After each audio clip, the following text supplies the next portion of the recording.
I think now it's time to move on to our fantastic guest. Jen Thornton is here, and she's going to be talking about how to build a supercharged team, which every entrepreneurial organization needs.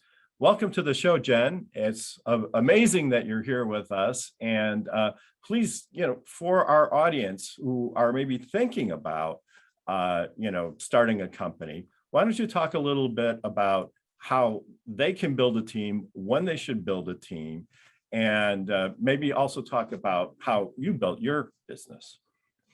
Well, thank you for having me. And I'm excited to talk to all of your entrepreneurs about creating teams. In the news right now, we're hearing a lot of things around the worker shortage, or, people are leaving traditional jobs and starting their own businesses. I was one of those people myself 4 years ago. So I think it's such a timely conversation to think about how do we think about talent in the workplace, and really recognizing the only way a business gets off the ground is the talent in which surrounds the business. And when I think about, starting your own business, depending on, the structure, what I tell people and what I love to work on with people is taking their business strategy and creating a talent strategy to go along with that. And too often our business strategy is missing that. And so we know how the product's going to get to market. We know who our target audience is. We know what cost of delivery, anything you can imagine around that business is in a business plan. But typically what is missing is who is actually going to do that work. And that's why businesses fail, because we haven't decided how that work's actually going to get done. I gotta say, boy, that rings true, doesn't it? Yeah, well, and you do need team members that do the actual work, and it's tough to say who should do what, and sometimes jobs bleed over into each other, and it's also like what I like to do at Gearhart Law is like define the process and then hand it off. Finding the person to hand it off to has been a struggle. Yeah, lately, the creative right? part's the fun part. Yeah. Lots of times. Well, that's interesting though. So if you're a solopreneur, your team is really the people, like the accountant that you may outsource to, the marketing person you may outsource to, and whatever other, the designer, the website maker. How do you create a talent strategy with those people in mind? So that's how I started. It was just me. Now we have a team, about 10 of us, but there was a day where I opened up my laptop and I said, today I'm going to start a business. What the heck do I do next? And so I spent a lot of time thinking about what my wheelhouse was, what I could deliver. And I had to get really honest with what I don't know anything about. And that is okay as an entrepreneur to say, I don't know anything about how to build a website, or I don't know anything about how to set up my business in a way that makes sense legally, or the taxes. And so when you think of all the stuff that needs to be done and you're a solo, get honest with where you do not have knowledge, and really start to work in who you need to bring on to help you with those things.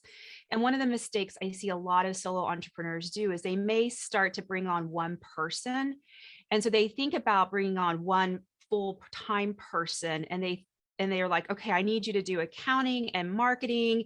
And they're asking them to do basically 10 different types of work. And then they think this one person could do it all and do it well. And that doesn't work. We're not that big of generalists in nature as humans. Right. And so if you're a solo entrepreneur, you have to break down those items that need to be done that you do not have the knowledge to do properly, and go find experts in each one of those.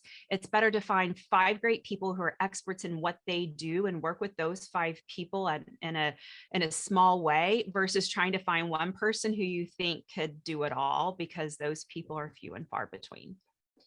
That's amazing advice. And I have to say, I made that mistake when I was starting out. First of all, I started out doing everything myself. Yeah. And you had a little bit of help. And Elizabeth, of course, was there backing me up every step of the way. As a matter of fact, it was her idea that I start the law firm. But there were definitely things I didn't want to do or didn't know really how to do. Like, he got these big envelopes that were file wrappers back in the day, that now everything's electronic, but I was like, I've never seen one of those before. What the heck is that thing?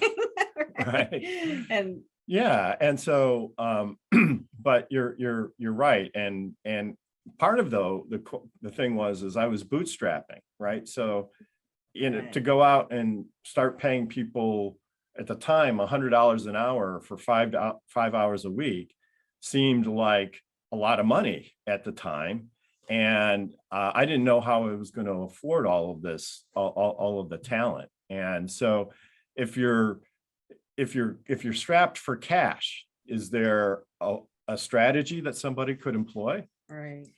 There's a couple of different things when you're having to think about the budget. There is barter, and some people are open to that. I'm an executive coach, and I'm an accountant who's a solo entrepreneur.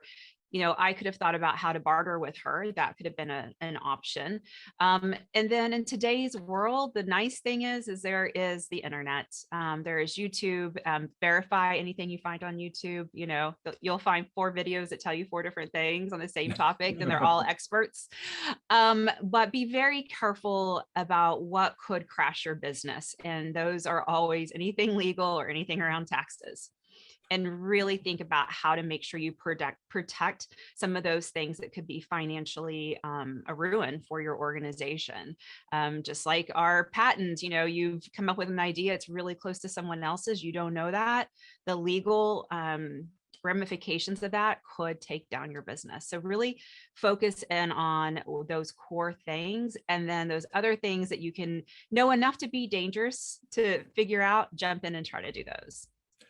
Well, that's very solid advice. And yeah, of course, I want to amplify that if you're going to create a product or brand, that you at least do a search to make sure that you're clear that somebody else doesn't already have the trademark, or somebody else that hasn't already protected the product. Because after 3 years of work and making progress, you may face legal issues when that person finds out. And it can be pretty destructive. Even if you decide not to even if you decide not to protect it, at least you should know whether somebody else has it, right? So Kenya, you look like you have a question. Jen, just a few things, because you mentioned like worker shortages early on in the conversation, and I know morale has really been shifted since all of this has been going on. Like, what are some ways that, solopreneurs or companies can identify good talent in this time, considering that there is a worker shortage? And what are some ways that they can help teams build back morale, considering everything everyone's going through in the last almost 2 years? The first thing organizations have to recognize is, why do people work? And so there's 4 reasons. And so there's financial. So check the box. We know most of us have to have a paycheck, so that's part of it. But the other 3 things are in control of an organization to build. And people work because they want to have a connection, a belonging to a group of people or to other people. And so that is in our control and how we build that. They also want to make sure they're part of something bigger than them. And so of a purpose. And an organization has the ability to create that purpose and to make sure that people feel like they are part of the mission. And then the last thing, the reason why people work, is they want to grow. Even if they want to be in that same position for 20, 15 years, they want to still grow intellectually, and organizations have power over that. And so I think that's the piece that's often missing, is organizations don't step back and say, well, why do people actually work? And am I delivering on that? And if I'm not, what do I need to do to deliver on those things? And then go out and start to think about your employee branding, which is a great way to create a connection so that candidates feel connected to your organization in the application process, or before they even apply. They may say, gosh, someday I really want to work there because I've been seeing these videos of what it's like to work there, and it's amazing. And so you create that connection. You can, through employer branding, talk about growth, talk about education programs or promotions, or someone who's done something great, or talk about the purpose and how an employee connects in with that purpose. And so that's the first piece, is just really stopping and saying, this is why people work, and am I delivering on that? So Jen, I have a question following from that. So we hear a lot about company culture, and culture is such an ambiguous word, right? So what actually goes into a company culture? And as the leader of a company or the head of a startup, how do you define that? What does it really mean? So there's two cultures. There's the one on a piece of paper that everyone talks about and says they're supposed to do, and then the culture of reality, and that is how we act. And so the secret is creating a culture with what's on the paper. What we aspire to is the way we act. And it always starts with leadership, and it starts in a place where leaders really understand how to act in a way in which they have laid out. And so say integrity is part of a culture. Well, then if you want to lead with integrity, you have to think about transparency and honesty. You have to think about how are you going to hear transparency back to you. And I think that is where it gets a hiccup is, executives sometimes or founders think that they are doing that, but they have to be self-aware enough to really think about their actions and how does their actions create the world that people work in. Wow, that's just really, fascinating. When obviously you've seen this work, right? You've helped companies put all of this together. What kind of results do you see when all of the pieces are working correctly? So when all the pieces are working correctly, you see a lot of really great things. One of the things that I love to see when I know the pieces are coming together, you start to see honesty and truth telling in the workplace. And that is always my soapbox. If you do not have a culture in which you can be honest with everyone, if you as a leader can't accept the truth when someone tells you the truth, then you really are starting to damage workplace innovation and workplace problem solving, all of those things you're actually wanting to do because you create fear of knowledge, you create fear of telling the truth. And so when I find organizations where an executive will say, man, I was in a meeting the other day and we just hired this brand new coordinator and, she brought up to me that this recent campaign we did just didn't connect with her and told me why. And man, I really needed to hear that. Then I know that we're starting to create a culture where people are telling the truth, people are involved, they are able to have a purpose and are connected to what's going on around them. So, Jen, I wanted to ask you, how did you get into what you're doing now, into this coaching and working with executives? What was your motivation to do this? So I am a retailer by heart. And, my big dream as a kid was I wanted to work in the mall. And good news, dreams come true. And I got to work in the mall.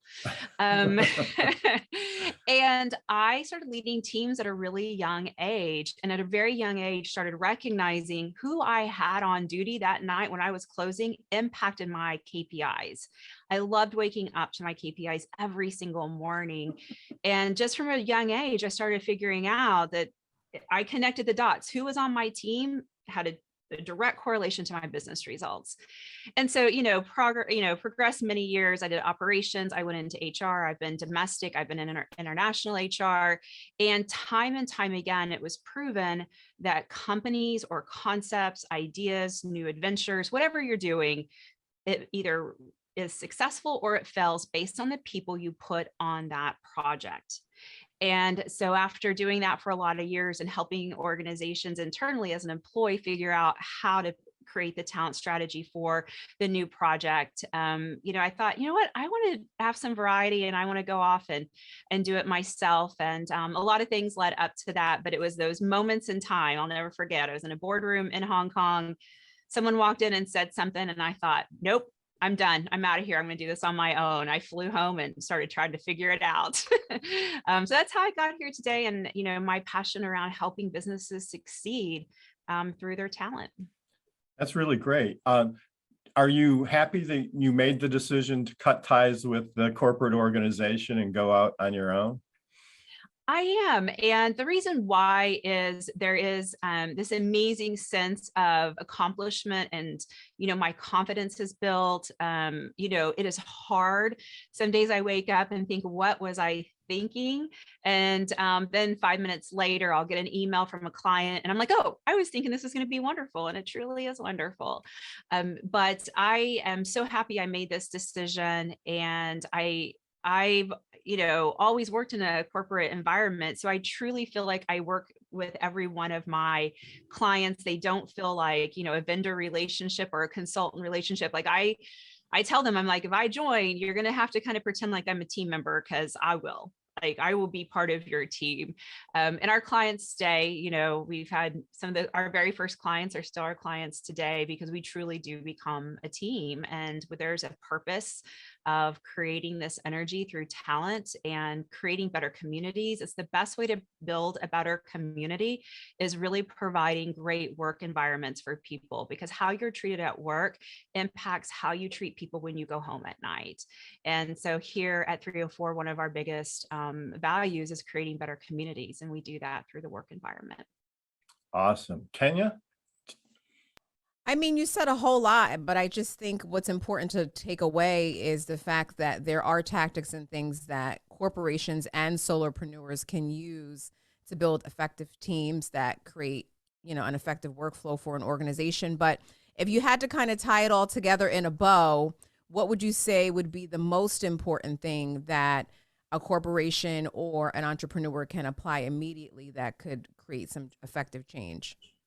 Great question. If you are a leader, an entrepreneur, and you want to, create change right this moment, the biggest thing I want you to start to do is to think about how you engage in conversations around information delivery and new ideas. And even if someone comes to you with information that you don't necessarily want to hear, or you don't believe it, what I would love for you to say to that person is, I don't see it, but change my mind. Because then you start to enter into this in conversation with your team. You start to learn things. You start to see it from someone else's perspective. And when you as a leader can be open in a conversation and see other people's perspectives, everything will change. You will drive your business in a way you never knew possible. That's wonderful. And so when you started your business, so you were fortunate in that you had a lot of training and experience already in your field. So tell us about this point when you stepped out of the corporate world and started to build your business. What were some of the steps that you went through, and how did you know when you kind of made it, right? Because when you're starting out, you're working, you're not sure what's going to happen next. And then there kind of comes a point where, well, I think I got something here that's going to work, right? Mm-hmm. So when I think about that moment that I talked about, where I was like, all right, this is my time to jump. I didn't jump that next day. That might not have been the best decision. But what I did is I created a 6-month plan, and I said, what kind of business do I want? What do I need to do for myself so that I can create that successful business? And there was a lot of different pillars. There were some financial things I needed to come to terms with. Though I had a ton of experience, I enrolled in an executive coaching program and ensured that I went to the best school that I could find, so that I was good at what I wanted to do. I, sat down and really thought about, who would be my first clients? What was my network? And I started reaching out to people very early. In fact, my very first contract I got before I left my corporate job, I didn't have a name, I didn't have anything, but I had started reaching out to my contacts and letting them know this is what I'm going to do. I'd love, to keep you inside the story and on my journey, so that when I launch, you'll know what I'm up to. And so I really put together this, plan. I worked out a very long notice at my job and got them settled so that I didn't burn any bridges there, because they could always be potential clients too. And then I, finally, shut one door and opened this door. So when it comes to thinking about if I've made it, I am a true believer as an entrepreneur. I am where I need to be every day. And some days that's a good place, and some days that's not. But if you're always waiting for this like moment where you go, ta-da, I'm here, it probably won't come, and you will probably stop growing. And so I just look at it as this is where I'm at, and I am better today than I was yesterday. And there's a darn good chance I'll be a little tiny bit better even tomorrow. So I don't know if I'll ever arrive. I don't know if that's who I am. Well, that's an interesting thought. I mean, I will say, when Elizabeth and I were starting Gearhart Law, we were just so in the weeds all the time and trying. And then there was one point, I guess, we had set a financial goal that if we had generated so much revenue, we would continue on. Otherwise, I'd go back and go back into the corporate world. My journey was similar. I worked at Novartis Pharmaceuticals and then left to start this practice. And it was sort of like we took a step back and say, well, we hit all of our targets. And so I guess it makes sense to continue this journey. So with new targets. With new targets. Targets. But I agree with you. I mean, Yeah. every day is a different day, Yeah. and we're always looking for that next footing and next, foothold or handhold to get up the mountain, one extra step, and that's what makes it fun. Right. So Jen, how do people find you? Are you on LinkedIn? I know you have a website. What's your website? So our website is 304coaching.com. You can find me on LinkedIn at Jen Thornton, ACC, and we can always continue a conversation there. And then I also have a YouTube channel, Jen Thornton 304 Coaching, where I post at workshops, videos, all types of different leadership tools that are out there for you. That's great. Well, thank you very much for being on the show. I hope you'll stick with us for the rest of the hour so we can get the Absolutely. benefit of your experience. But for now, we have to stop for a commercial break. You're listening to Passage to Profit on WOR 710, the Voice of New York. We'll be right back after this.